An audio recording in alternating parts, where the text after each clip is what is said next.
Marcus Thompson had always been a patient neighbor. At 42, he prided himself on maintaining a low-profile existence in the quiet suburban neighborhood of Maple Grove Estates. The above-ground pool in his backyard had been a fixture for nearly a decade, a remnant of happier family times when his children were younger and summer days meant endless laughter and splash fights. The pool wasn't anything fancy. A standard 24-foot round metal-framed pool that he purchased secondhand and meticulously maintained over the years. It stood slightly off-center in his backyard, surrounded by a modest wooden deck that Marcus had built himself during a particularly productive summer weekend. What had once been a source of joy had gradually become more of a burden, both financially and emotionally. Karen Reynolds, his next-door neighbor, had made it her personal mission to critique every aspect of the pool since the day it was installed. A retired school administrator in her late 60s, Karen viewed herself as the ultimate arbiter of neighborhood standards. Her pristine, meticulously manicured yard stood in stark contrast to Marcus's more relaxed approach to landscaping, and the pool had been her primary source of complaint for years. "It's a safety hazard," she would declare loudly enough for Marcus to hear whenever she was in her backyard. "Those metal frames are an accident waiting to happen." Her criticisms extended to everything: the pool's color, its positioning, the occasional fallen leaf that might drift onto her side of the fence. Marcus had learned to tune out her constant commentary, but the comments wore on him more than he cared to admit. The pool's maintenance had become increasingly challenging. His children were now grown and gone, his daughter in college and his son working in another state. The annual costs of chemicals, repairs, and upkeep no longer seemed justified. What was once a centerpiece of family summers had become nothing more than a large, water-filled metal structure that demanded constant attention and significant expense. Marcus had begun to calculate the numbers. Between the chemical treatments, the electricity for the pump, the occasional repair, and the water bills, he was spending nearly $2,000 annually on a pool that saw less and less use. His wife, Sarah, had been suggesting they remove it for the past 2 summers, citing both the financial burden and the increasing maintenance challenges. What Karen didn't know, and what would soon become the source of her most dramatic neighborhood performance, was that Marcus had already made his decision. The pool was going to be removed regardless of her opinions or potential objections. He had researched proper removal techniques, contacted a local landscaping company to help with the process, and was prepared for the significant backyard transformation. Little did Marcus realize that his simple home improvement project would turn into a neighborhood saga that would be discussed at community barbecues and homeowners association meetings for years to come. Karen Reynolds was about to prove that her reputation as the neighborhood's most persistent and confrontational resident was well earned. As Marcus stood on his back deck surveying the pool that had been a part of his family's life for so long, he took a deep breath. Change was coming, whether the neighborhood was ready or not. The decision to remove the pool wasn't made lightly. It was the result of months of careful consideration, financial calculation, and family discussion. Marcus remembered the family meeting where they'd thoroughly evaluated the pool's future. Sarah had spread out a spreadsheet on their kitchen table, her reading glasses perched on the tip of her nose, detailing the annual expenses. "Look," she had said, pointing to a column of numbers, "we're spending more on this pool than we would on a family vacation." Their children, Emma and Jack, had long since outgrown the splashing and pool parties of their youth. Emma, now a junior in college, hadn't been home for a full summer in 3 years. Jack, working as a software engineer in Seattle, visited only during holidays. The financial argument was compelling, but it wasn't the only factor. The pool had become more of a maintenance nightmare than a source of joy. Last summer, Marcus had spent nearly 2 full weekends repairing a persistent leak in the pool's liner. The metal frame showed signs of wear, with small patches of rust developing despite his best efforts to maintain it. Professional repairs were becoming increasingly expensive, and Marcus was realistic about the pool's limited remaining lifespan. He began the removal process methodically, as he did with most things in his life. First, he researched proper pool removal techniques, consulting local landscaping forums and watching countless YouTube tutorials. The process was more complex than simply draining and dismantling. There were environmental considerations, potential ground settling issues, and the need for proper disposal of the pool materials. Marcus contacted 3 different landscaping companies requesting detailed quotes and removal plans. He was thorough, comparing not just prices but the proposed methods of removal and restoration. After careful consideration, he selected a local company that specialized in pool removal and yard restoration.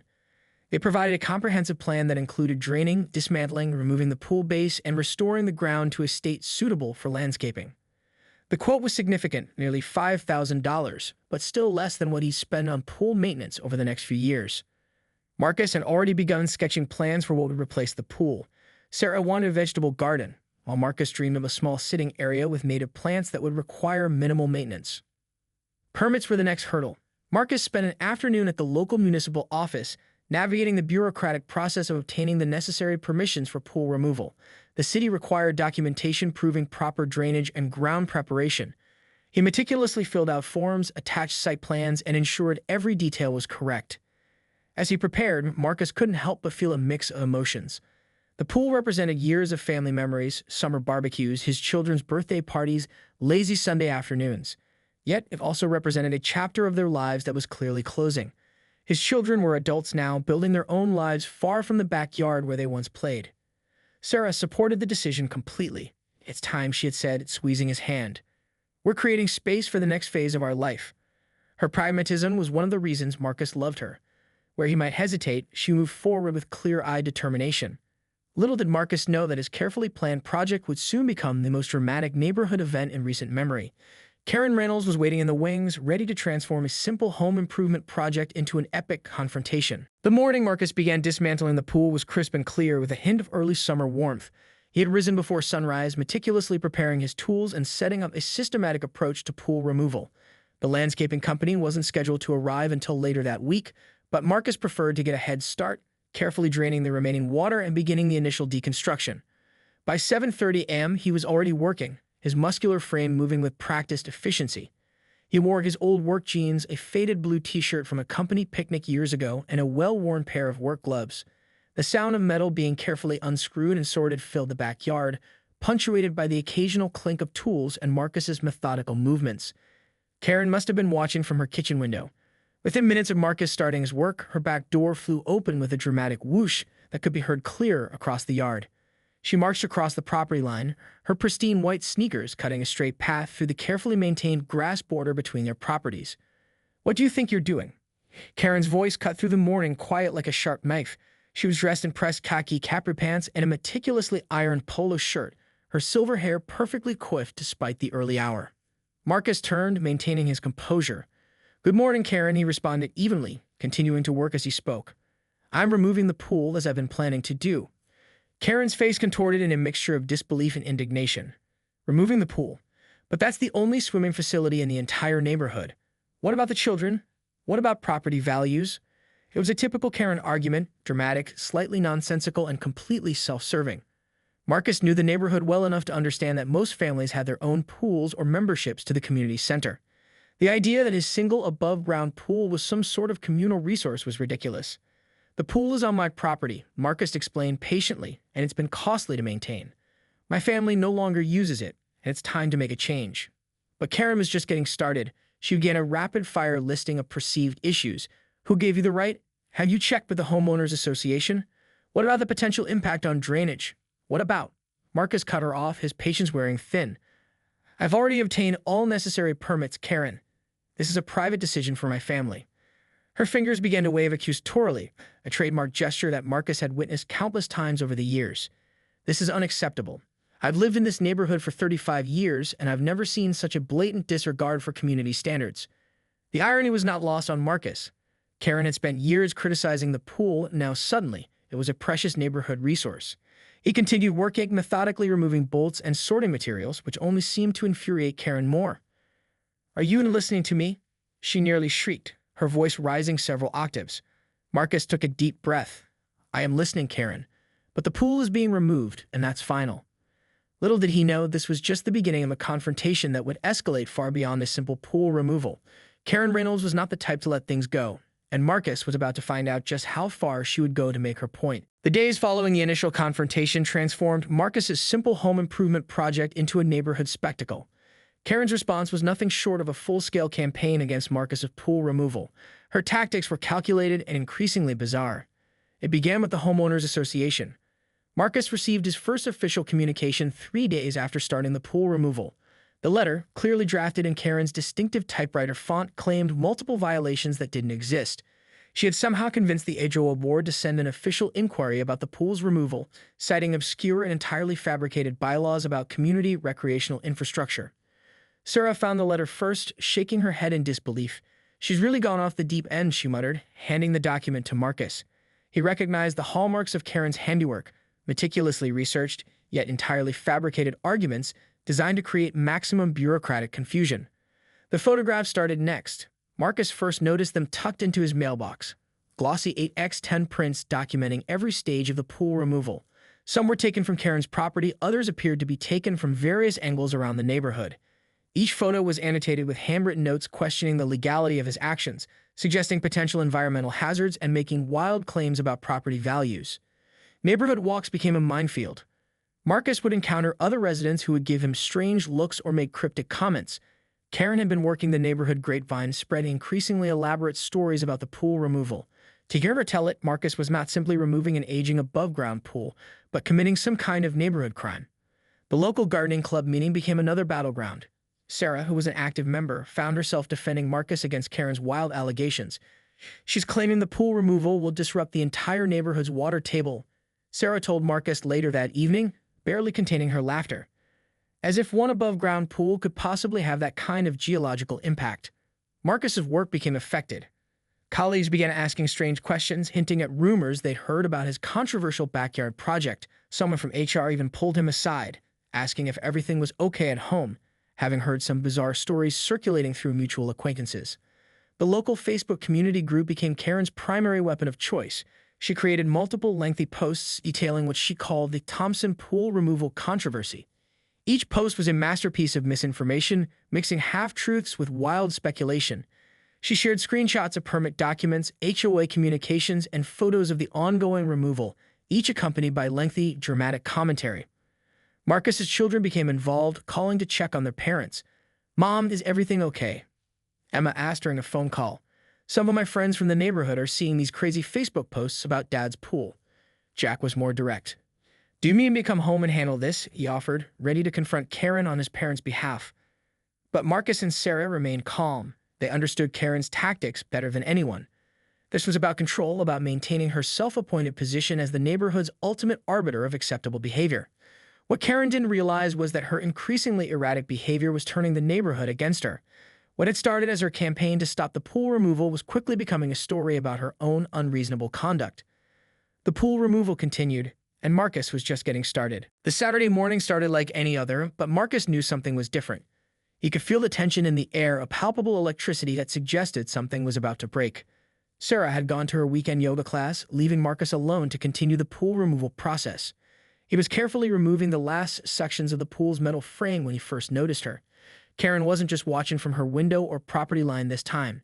She was standing directly in his backyard, clipboard in hand, wearing what appeared to be a makeshift investigator's outfit, complete with a vest with multiple pockets and a wide-brimmed hat that seemed more suited to an archaeological expedition than a suburban neighborhood. "This is private property," Marcus called out, his voice firm but controlled. "You need to leave." Karen didn't move. Instead, she began taking detailed notes, her pencil moving furiously across the clipboard. "I'm documenting everything," she announced, her voice carrying the self-importance of someone who believed they were performing a crucial civic duty.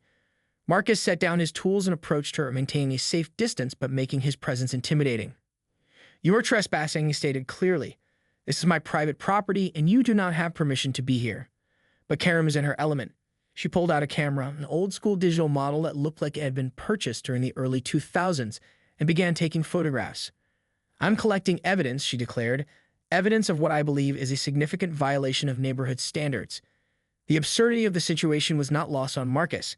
Here was a woman in her late 60s, dressed like she was about to embark on a National Geographic expedition, standing in his backyard and claiming to collect evidence about a pool removal. "I've already obtained all necessary permits," Marcus said, trying to maintain his composure. "The city has approved this project. You have no legal standing here." Karen seemed to grow more agitated. She began pacing the backyard, her clipboard clutched to her chest, muttering to herself. Marcus watched in a mix of disbelief and growing concern. This was no longer just a neighborly dispute. This was bordering on harassment. When she started measuring the ground with a tape measure she'd pulled from one of her many vest pockets, Marcus knew he had to act. "You need to leave right now," he said, his voice dropping an octave. "Immediately." But Karen was resolute. "I'm documenting potential ground disturbance," she announced. "This could affect drainage patterns. I have a right to investigate." Marcus could see her next move before she made it. As she bent down to examine something on the ground, he knew she was intentionally positioning herself to claim he had physically removed her. It was a classic Karen move, creating a situation where she could play the victim. "I'm warning you," Marcus said, taking a step back to ensure he couldn't be accused of any physical confrontation. "If you do not leave my property immediately, I will call the police." Karen looked up, a strange glint in her eye. "Go ahead," she challenged. "Call them. I have documentation." The standoff was complete. Marcus realized this was no longer about a pool. This was about control, about Karen's desperate need to maintain some semblance of authority in a neighborhood that was rapidly changing around her. And he was about to call her bluff. Marcus had never been one to involve law enforcement lightly. He was a measured man, someone who preferred to resolve conflicts through communication and reason. But Karen had pushed him beyond his considerable limits of patience. With deliberate calm, he walked inside and retrieved his phone, pulling up the non-emergency number for the local police department. Maple Grove Police Department, the dispatcher answered promptly. Marcus took a deep breath. "I need to report a trespassing situation," he explained, carefully detailing the circumstances. He described Karen's repeated intrusions, her unauthorized presence in his backyard, and her ongoing harassment related to the pool removal project. The dispatcher asked several clarifying questions. Marcus was grateful for her professionalism, providing precise details about property lines, previous interactions, and the current situation. He was careful to stick to the facts, avoiding emotional language or exaggeration. Within 20 minutes, 2 officers arrived. Marcus recognized one of them, Officer Rodriguez, who had responded to a neighborhood disturbance call 2 years prior. The other officer, a younger man named Officer Thompson, looked professional but slightly bemused by the situation. Karen, still standing in Marcus's backyard, seemed to puff up with self-importance as the police car pulled up. She began waving her clipboard frantically, as if it were some kind of official documentation that would vindicate her actions. "Officers," she called out before they could even exit their vehicle, "I'm documenting a serious neighborhood violation." Officer Rodriguez approached first, his demeanor calm but authoritative. "Ma'am, can you explain why you're standing in Mr. Thompson's backyard?" Karen launched into a convoluted explanation. She spoke about drainage concerns, neighborhood aesthetics, historical preservation of recreational spaces, and what she claimed were potential environmental impacts. Her speech was a masterpiece of bureaucratic nonsense, sentences that sounded official but meant absolutely nothing. Marcus stood to the side, allowing the officers to manage the situation. He had meticulously prepared documentation, permits for pool removal, property surveys, and a folder of Karen's previous harassment attempts. Officer Thompson began reviewing the documents, his initial bemusement transforming into a more serious expression. "Ms. Reynolds," Officer Rodriguez interrupted her rambling speech, "do you have any legal documentation authorizing you to be on Mr. Thompson's property?" Karen stammered. Her clipboard, which she had been wielding like a weapon of bureaucratic authority, suddenly seemed less impressive. "This is my neighborhood," she finally declared. "I have a responsibility to—" "Ma'am," Officer Rodriguez cut her off firmly, "you do not have the right to enter private property without permission. Mr. Thompson has clearly asked you to leave multiple times." The situation was becoming increasingly uncomfortable for Karen. Her carefully constructed narrative of neighborhood protection was crumbling in real time. Officer Thompson continued reviewing the documents, occasionally raising an eyebrow at some of the more outlandish claims in Karen's collected evidence. "We're going to need you to leave the property immediately," Officer Rodriguez stated. It wasn't a request. It was a directive. Karen's face cycled through multiple emotions: shock, anger, indignation. But she knew she was defeated. The clipboard, her supposed tool of official investigation, now hung limply at her side. As she was escorted off the property, Marcus could see the neighborhood was watching. Curtains twitched, front doors cracked open. The pool removal had become more than just a home improvement project. It was now a full-blown neighborhood spectacle.